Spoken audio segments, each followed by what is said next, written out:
merci à vous tous qui êtes venus ici parce que vous êtes intéressés par la question même de l'argent. C'est quand on dit monnaie, c'est politique. Il y en a même qui pensent qu'ils ont le monopole de parler de ça à eux seuls. C'est pas vrai. Tout le monde utilise de l'argent. Malheureusement pour nous, le franc des colonies françaises d'Afrique, c'est son nom, ne nous appartient pas. Donc, je voudrais dans un premier temps, après vous avoir remercier Dieu. Remercier Dieu parce que c'est lui qui a osé, enfin, c'est lui qui a pris l'initiative de nous inspirer pour écrire le franc CFA et l'euro contre l'Afrique au moment même où on sortait l'euro. Alors les gens disent que Gabon est fou parce que l'euro vient de sortir, etc. Tout ça est là. Il a été le premier à me recevoir sur Africa numéro 1 et on a parlé. Bon, bref, vous connaissez l'histoire. Et depuis, maintenant ça fait 20 ans, on ne fait que dire la même chose. Pourquoi? Tout simplement, il n'existe pas un pays développé sans monnaie, sans argent. Donc, après vous avoir remercié, je voudrais aussi remercier certains présidents africains. Sauf Macky Sall.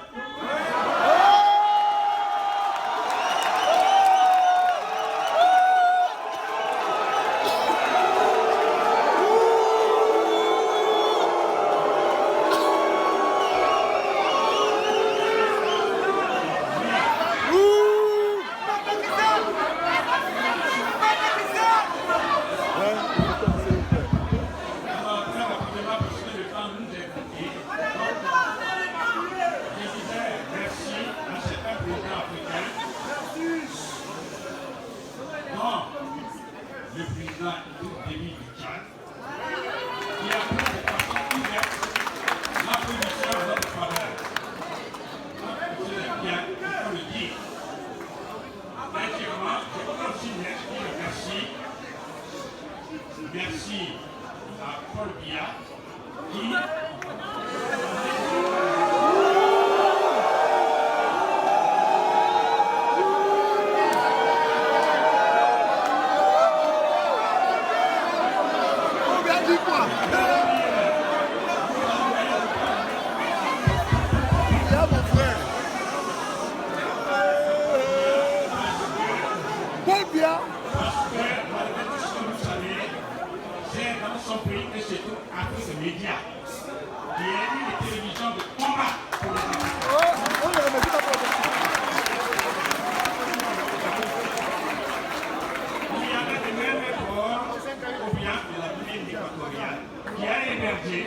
Afrique Média.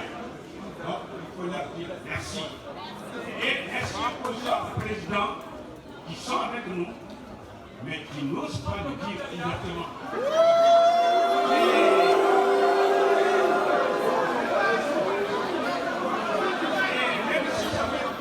Même si ça peut vous surprendre, nous disons merci au président Macky Sall.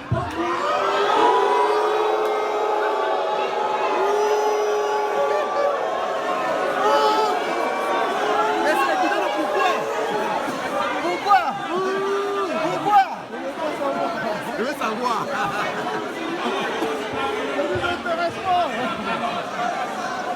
Pourquoi? Parce que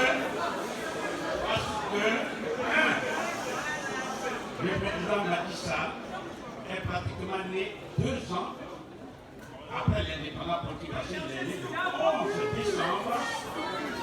décembre 1961.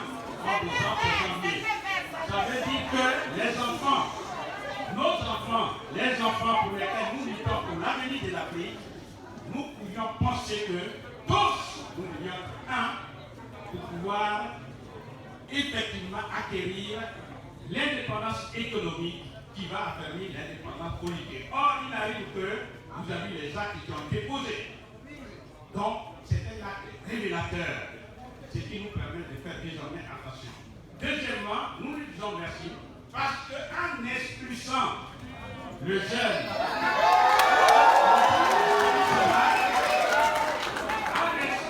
de Kémy Séba,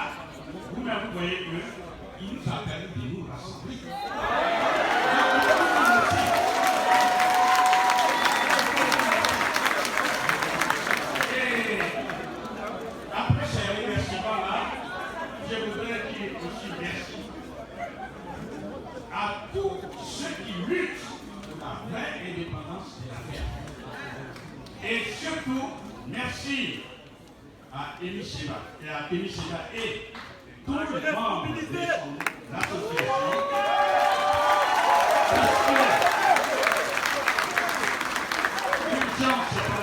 Parce que vous savez très bien que l'Afrique a tout ce qu'il faut pour que les Africains que nous soyons heureux. Ce qui n'est pas le cas. Donc, chacun se met à l'aise chez lui. Surtout quand on a l'âge comme le mien, on reste à la maison avec ses enfants, etc. Il y a des choses, ça fait longtemps nous avons dit, nos chefs d'État sont pris en esclavage. Ce n'est pas sur eux que nous allons compter, mais c'est sur vous, et surtout vous, la jeunesse. Parce que c'est votre avenir qui est en jeu. Il arrive qu'un d'entre vous, en la personne du jeune Émile Seba, a pris sur lui la responsabilité de faire, écoutez-moi très bien, une provocation. Pourquoi? Il a fait une provocation, il a tendu un piège à la BCAO, et heureusement pour nous, la BCAO est tombée.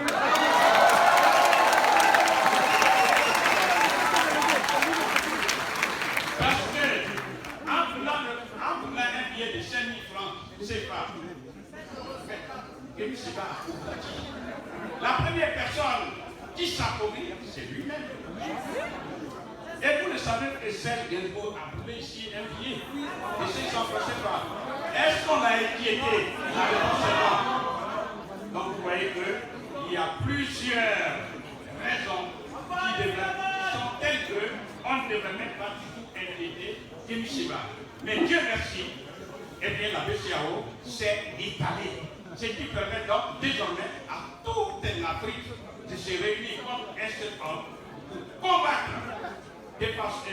combattre avec détermination ce franc CFA, ce franc des colonies CFA et d'éliminer purement aucune véritable monnaie qui appartient aux Africains.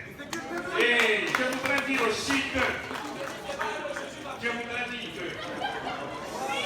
tous, quel que soit, parce que ça fait partie du jeu, l'ennemi sans éternel aura tendance à présenter Émile Seba dans des façons négatives, tout ce que vous voulez, mais nous, c'est notre enfant. C'est notre frère. Il mène un combat de haute lutte. Et d'après ce que moi j'ai pu comprendre pendant les 20 ans, tous ils me disaient, grand frère, nous sommes prêts. Mais il nous manque un leader qui va nous rassembler. Voilà ce qui est là. Donc,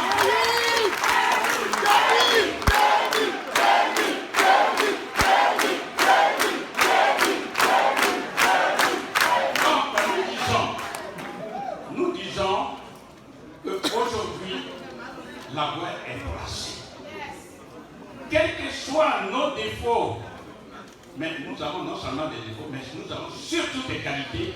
Et ce sont ces qualités-là que nous devons additionner pour contribuer à la renaissance de l'Afrique. Et je voudrais dire qu'il y a des choses simples. Aujourd'hui, ce n'est pas le professeur qui est en vedette. Non, c'est Émile Seba et ses amis. Mais je voudrais dire quelques éléments suivants. Pourquoi nous nous mobilisons?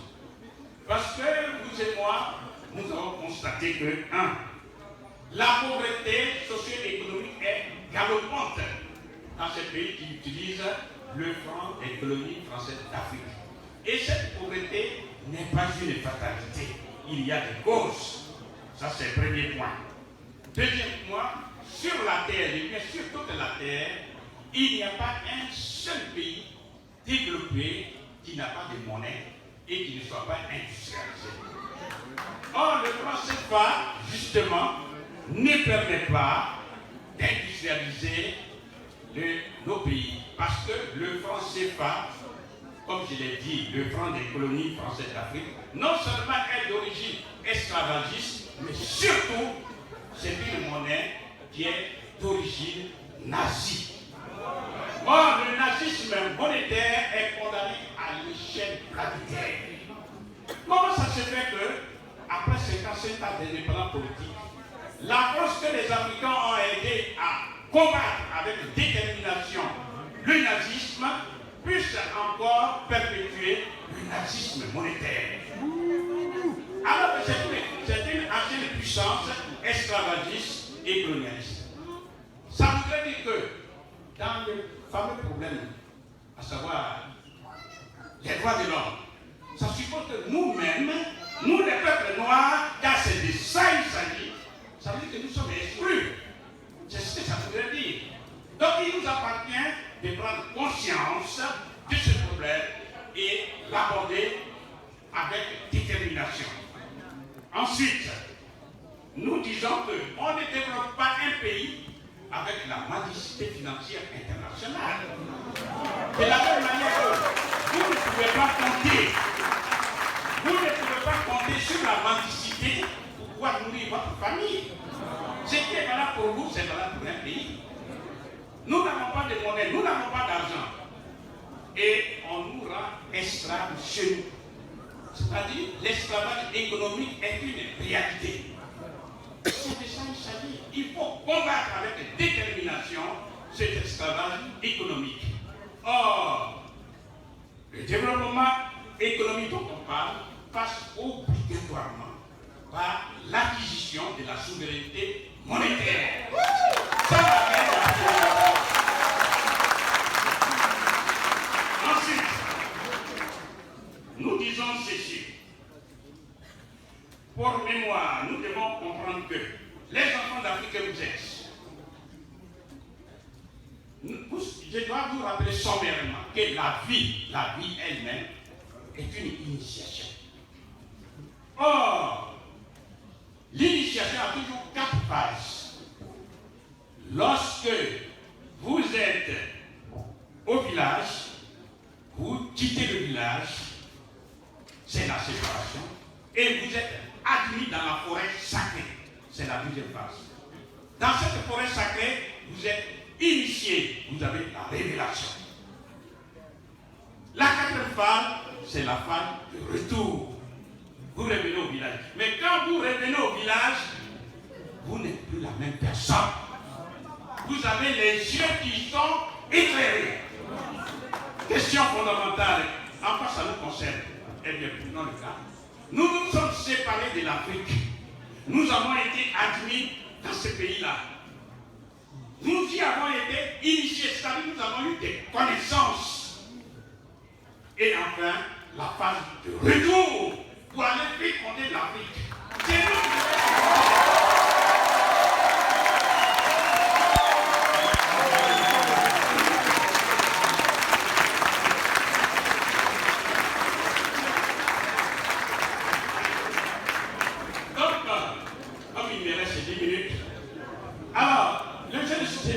Qui est né ici, lui, il a eu une double initiation. Donc, vous comprenez que la manière de voir le problème de développement, ce n'est plus la même chose. Pendant longtemps, on nous a menti et nous avons découvert les secrets. Donc, nous sommes prêts à retourner parce que c'est le franc CFA qui génère l'immigration dont on parle ici. Pourquoi? Parce que le franc CFA génère la pauvreté. Et c'est cette pauvreté qui fait obligation aux enfants d'Afrique de déserter l'Afrique. Face, vous savez bien, quand les Africains désertent l'Afrique, qu'ils passent par le désert et qu'ils vont dans les océans, c'est un suicide collectif. Donc quand on a un cœur, on ne peut pas rester indifférent. Ce sont nos parents, ce sont nos enfants, ce sont nos frères et sœurs qui se suicident de façon collective parce que nous avons un système qui génère la pauvreté. Donc nous disons, nous prenons sur nous la responsabilité de lutter avec détermination contre cette pauvreté. Et nous avons des raisons d'espérer. Nous avons des raisons d'espérer. Comme il me reste moins de 10 minutes, je vais synthétiser. Premièrement, nous devons prendre conscience que d'ici l'an 2050, c'est trop.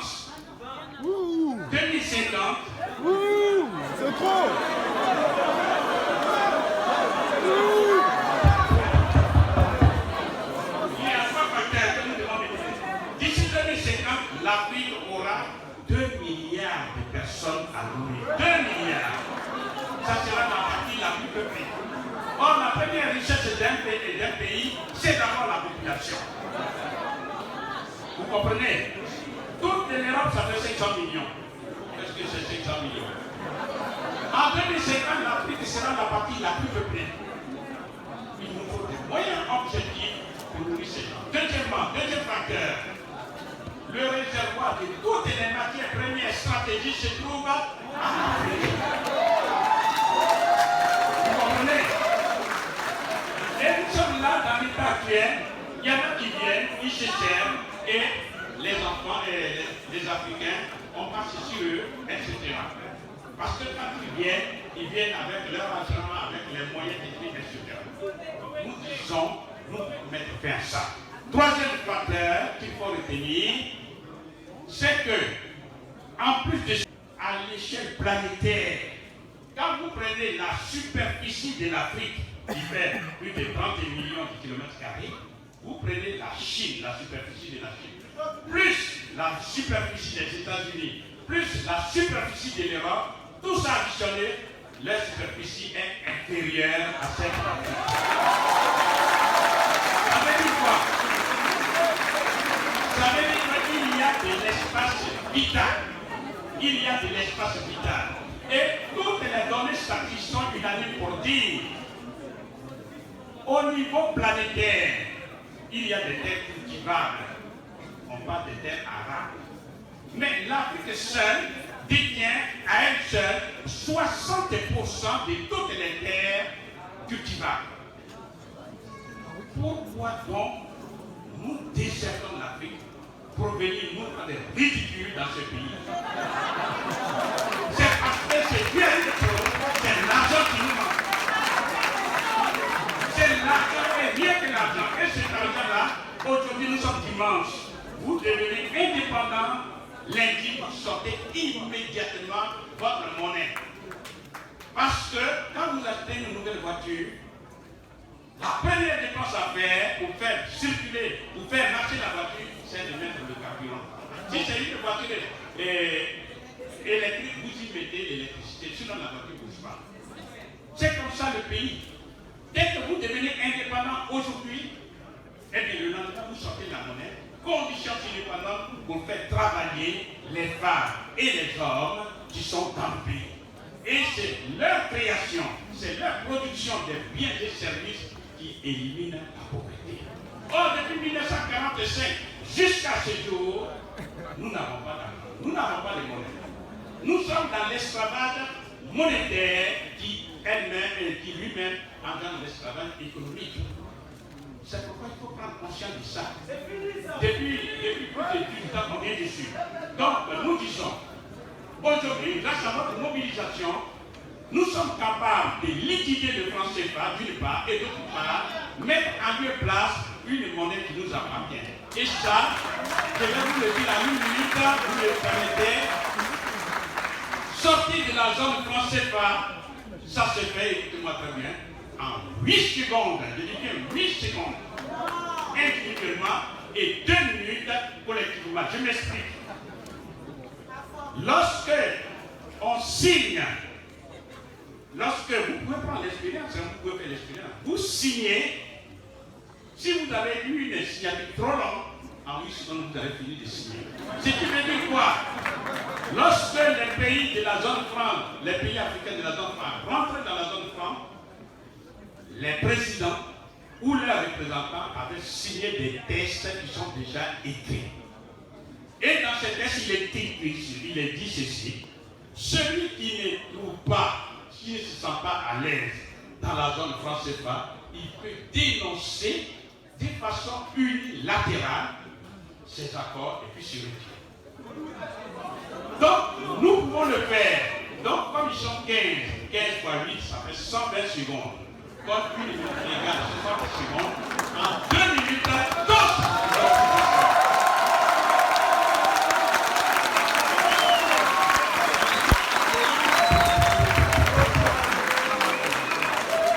Donc, vous comprenez que quitter la zone de franc CFA, ça, c'est d'abord une décision politique. décision politique ne peut être prise si vous et moi, nous nous mobilisons comme un seul homme pour pouvoir obliger nos chefs d'État à aller dénoncer ce contrat. C'est ce que vous êtes en train de faire. Ensuite, maintenant la question, et c'est là que je vais terminer, si on quitte la zone franc CFA, on fait quoi? Voilà. Donc je vais vous donner encore la réponse. Lorsqu'on a fini de dénoncer le contrat de coopération monétaire entre l'Afrique et la France, eh bien, imaginons que ça soit un vendredi, eh bien, le lundi, tous les gouvernements, les 15, ils se mettent d'accord qu'ils vont prendre la décision de créer la monnaie unique africaine. Ils vont contribuer.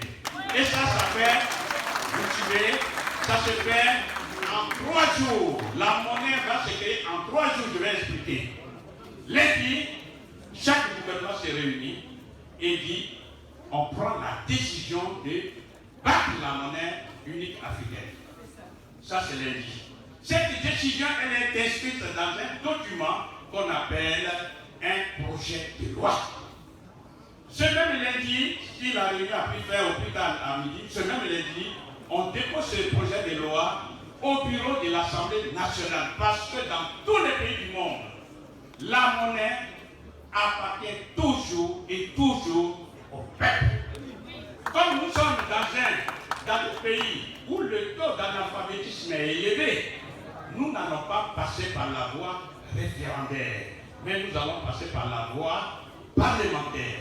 Et on demande donc le mardi aux représentants du peuple, est-ce que vous, peuple, vous voulez la monnaie du colon? Ou alors voulez-vous la monnaie des Africains? Donc, là, tout naturellement, ils vont dire de façon unanime que nous voulons la monnaie africaine. On dit que le projet, donc on dit que le projet de loi est adopté, ça c'est le mardi. Le mercredi, qu'est-ce qui se passe? Suivez mon regard. On appuie simplement sur la machine, elle sort le pied devant.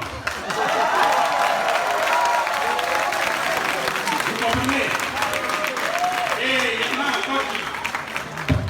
il y en a qui sont encore en train de se traumatiser avec la machine, elle est neutre, qu'elle soit importée des États-Unis, de l'Australie, de la Chine. En tout cas, dans tout le monde, la machine, elle fait ce qu'on lui dit de faire. Donc cette machine, puisque ça se prépare, pour importer une machine, maximum c'est 2 à 3 jours. Et la machine, on l'installe. Et dans une maison qu'on appelle la Banque centrale africaine.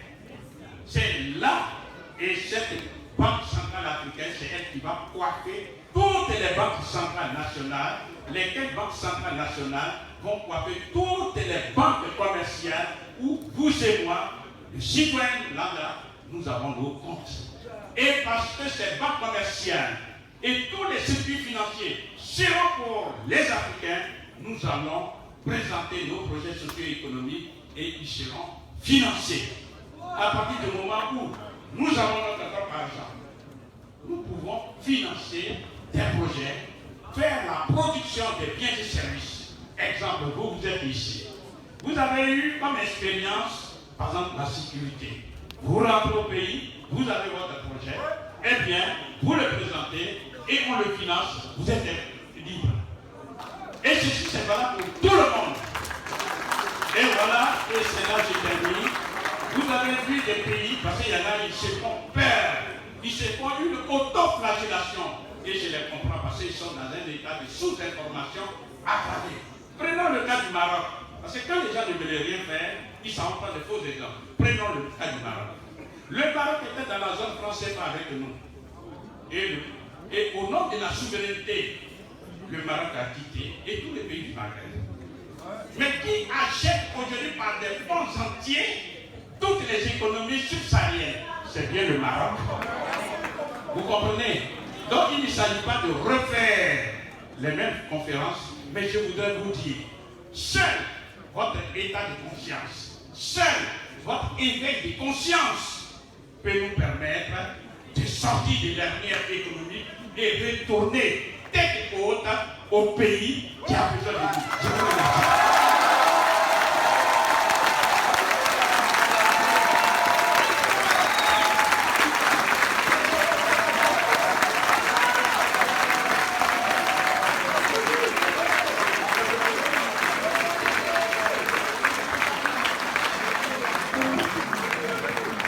Merci professeur, merci.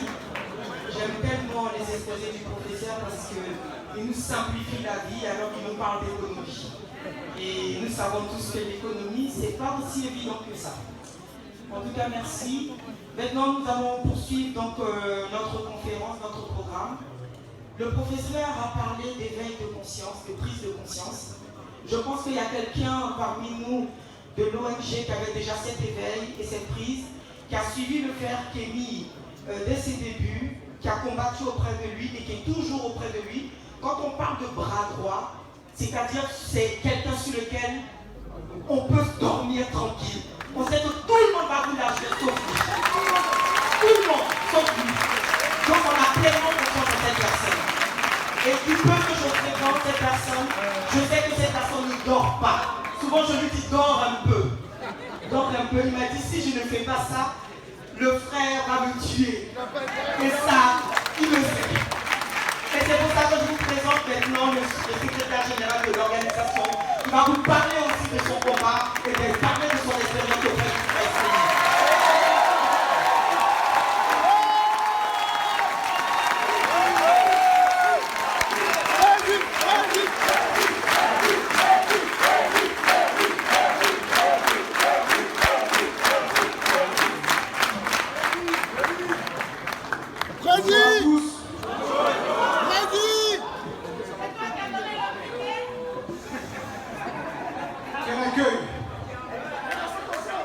Quel accueil! Le cadre d'activité dans lequel on se trouve, c'est un combat qui est difficile, c'est un combat qui est loin de la médiatisation. On ne s'est pas engagé pour avoir les vibras de la foule, on ne s'est pas engagé dans quelque chose de simple, d'évident. Et lorsqu'on est reçu comme vous le faites, avec amour, avec chaleur, je pense que la première des choses, c'est de savourer et de vous remercier. Applaudissez-vous.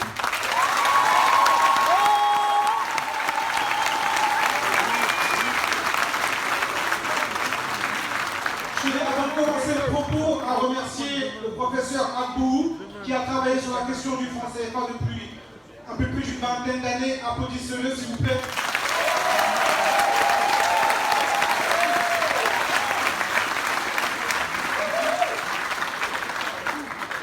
On parle de ma personne en tant que coordinateur stratégique de l'ONG Urgence panafricaniste, mais l'ONG Urgence panafricaniste, c'est aussi tous les frères qui sont sur le côté, qui assurent votre sécurité au quotidien.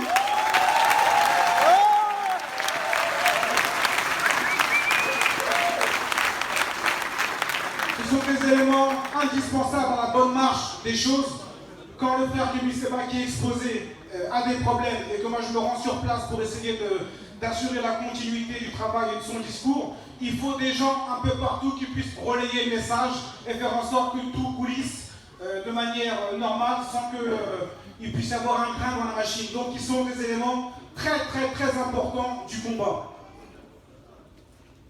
En ce jour historique de la contestation contre le franc CFA, en effet vous êtes rassemblés ici à Paris, mais il y a également des frères, tous les afro-descendants en Europe, dans les Amériques, et également sur le continent en Afrique, qui se mobilisent, qui se rassemblent au nom d'une détestation du colonialisme, de l'impérialisme, de la soumission, de la servitude. On a souvent tendance à affirmer que le combat contre le franc CFA, c'est un combat générationnel. On arrive à un carrefour, à un moment décisif, stratégique de notre libération. On a fait un grand rassemblement aujourd'hui. Bon, il ne faut jamais insulter l'avenir, mais sans non plus trahir de secret. On est amené à poursuivre, à intensifier le combat sur le continent africain.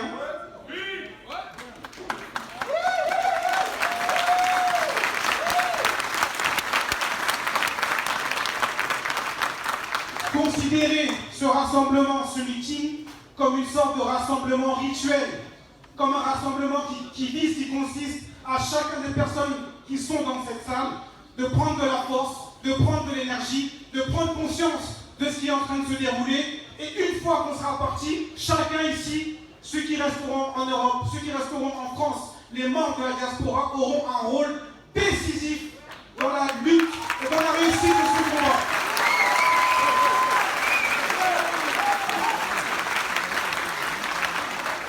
Ne nous trompons pas.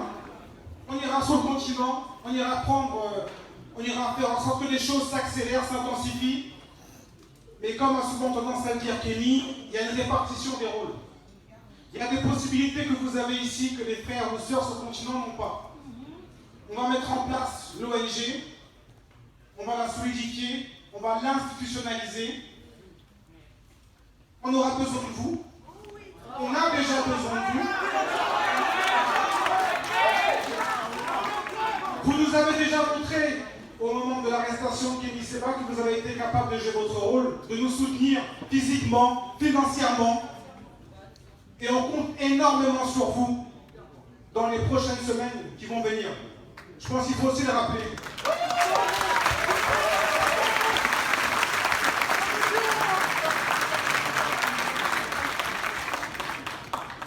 On vous aime énormément. On vous aime! Marie-Paul parlait un peu de surinvestissement et de fatigue. Mais on est surtout fatigué de la soumission. On est surtout fatigué de voir que notre terre mère, notre terre chérie, est exploitée, pillée par les autres. Je pense qu'aujourd'hui, avec l'Internet, avec l'information alternative, chacun des Africains, chacun des afro-descendants comprend qu'il y a quelque chose qui tourne par nous. Comprend que nous avons la possibilité, historiquement, de nous libérer. Cette libération, elle va arriver. Elle est déjà là. Convainquez-vous d'une chose. Le franc CFA, c'est une affaire de semaines, de mois.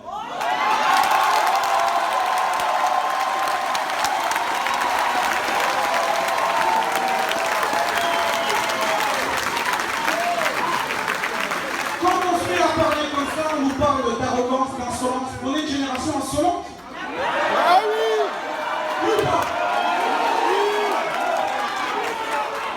Et puis même, je vous sens un peu énervé là. Qu'est-ce qui se passe?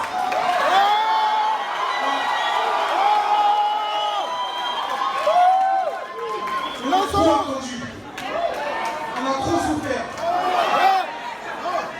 Il y a une vidéo actuellement qui est en train de tourner sur Internet où on voit, par rapport aux événements qui sont déroulés au Togo, un officier militaire français, je ne sais pas si vous avez vu cette vidéo, qui est littéralement en train de faire la leçon de sermonner un Togolais journaliste en lui disant qu'il ne faut pas qu'il filme, en lui parlant comme si c'était un petit enfant. Alors, il y a deux réactions à avoir. La première réaction, elle consiste à s'indigner, à s'énerver du comportement de ce Français qui est vraiment un comportement de colon. Ça n'a jamais été trop de façon de voir les choses. La victimisation, c'est pas nous. En revanche, il faut qu'on se questionne sur notre comportement. Si ces gens sont capables de se comporter avec autant d'insolence, autant d'assurance chez nous, c'est qu'on est les premiers responsables.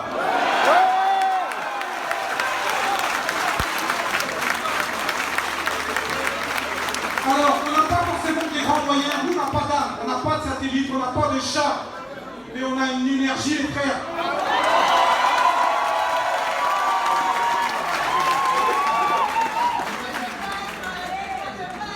Comme on le dit souvent, on est hors code. On va déchaîner les enfers. Tout est une question de morale, de conscience et surtout d'état d'esprit. Rien n'est impossible. Ça doit être le maître mot finalement de notre génération. Rien n'est impossible. Lorsqu'on vous a dit qu'il fallait prendre son temps, qu'il fallait penser à l'après, qu'il qu'il ne fallait pas se précipiter, que le système est bien trop fort. Tout ça, il faut l'effacer de votre esprit parce que c'est de cette façon qui nous soulève encore aujourd'hui.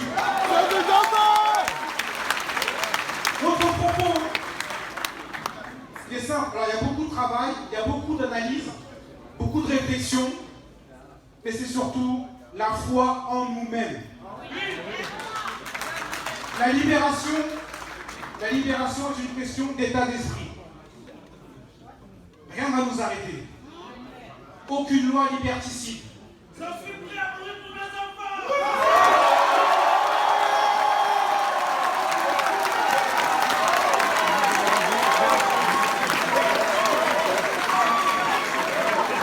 On aime nos familles, hein, on aime nos enfants, plus que tout.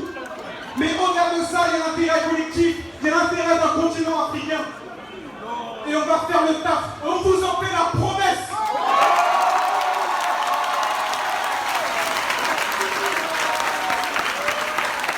Chacun de vous dans cette salle, vous êtes le maillage de ce travail collectif. Lorsque vous parlez à vos proches, à vos parents, à vos amis, vos cousins, vos cousines, ne vous laissez plus avoir par les discours afro-pessimistes, les discours de résignation. C'est comme ça qu'ils nous ont eu, c'est comme ça qu'ils nous ont encore aujourd'hui.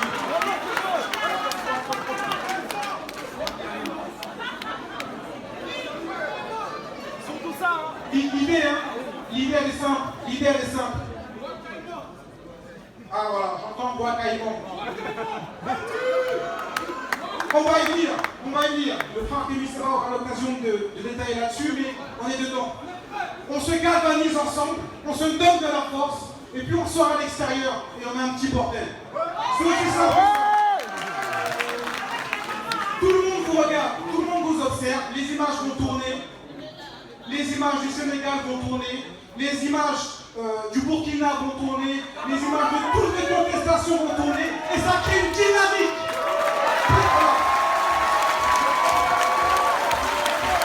Et c'est cette dynamique d'unité, de rassemblement qui effraie le colon, qui effraie l'impérialisme, parce qu'ils ne sont pas habitués à ça.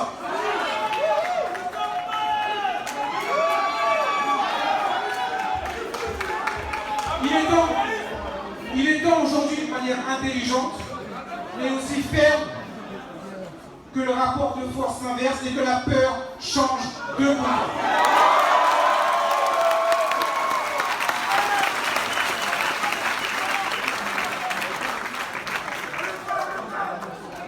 Et ils ont peur. On voit qu'ils ont peur dans l'affolement qui est le leur. On voit qu'ils ont peur dans les décisions judiciaires qui n'ont aucun sens, qui n'ont aucune logique et qui finalement se retournent contre eux parce qu'elles permettent de braquer les projecteurs sur nous, sur ce qu'on fait, d'augmenter la médiatisation, l'exposition et donc d'avoir encore plus de gens parmi nous. Et vous en êtes la preuve.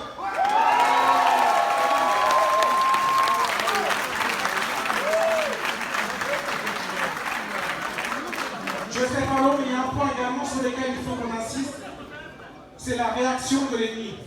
Quelle est un peu leur démarche? Kémisséra insistera là-dessus, il détaillera les choses, mais il est important que vous redoublez de vigilance, que vous appreniez encore plus à lire entre les lignes, et que l'ère qui est la nôtre, c'est l'ère du rassemblement, de l'unité.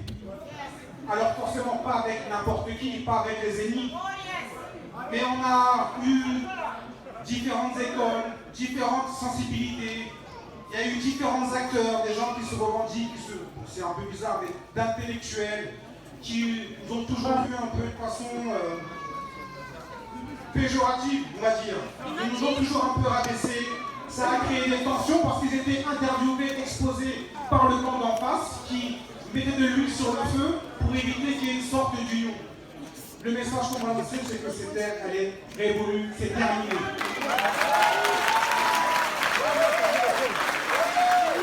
On sera disposé à tendre la main à toutes les personnes qui voudront nous faire avancer, et ça a déjà commencé. Il y a pas mal de personnalités du monde de la musique, du monde de l'écriture, qui nous contactent, qui nous écrivent, qui veulent se joindre à notre combat. Elles n'ont pas forcément vocation à être exposées parce qu'il ne faut pas non plus qu'on grille toutes nos cartes.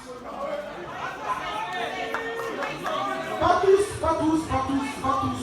Certains le font, d'autres ne le font pas. Et le but, c'est d'être dans un pragmatisme et une efficacité politique parce qu'on est une génération qui veut marquer des points, qui tire des enseignements des erreurs précédentes.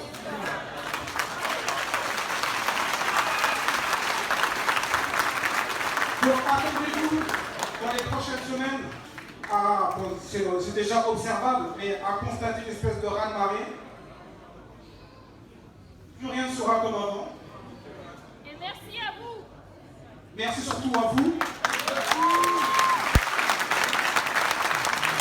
On va avoir besoin de vous énormément. On n'a pas peur. On n'a pas peur. Il y a un tunnel. Et on voit la lumière déjà au bout du tunnel. On sait qu'on a déjà gagné 8 ans. Alors, je vais vous demander tous de vous lever, s'il vous plaît.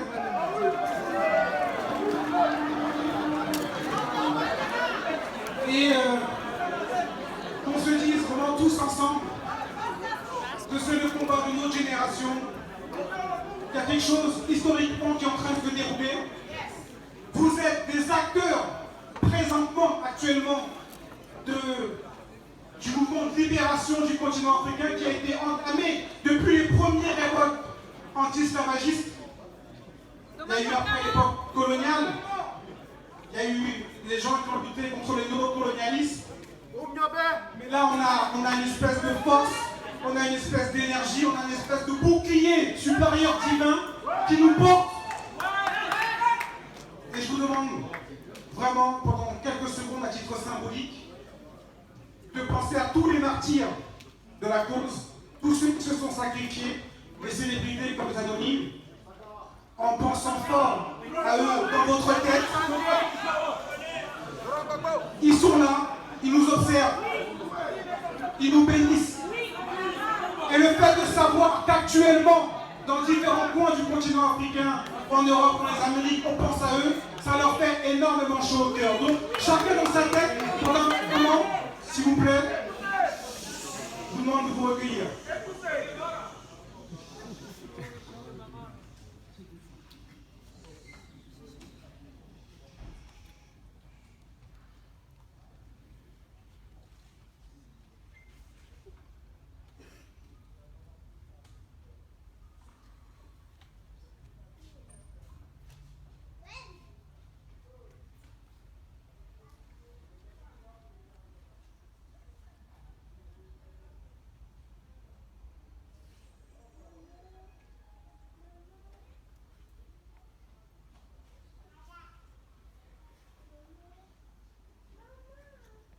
C'est comme ça qu'on honore les ancêtres.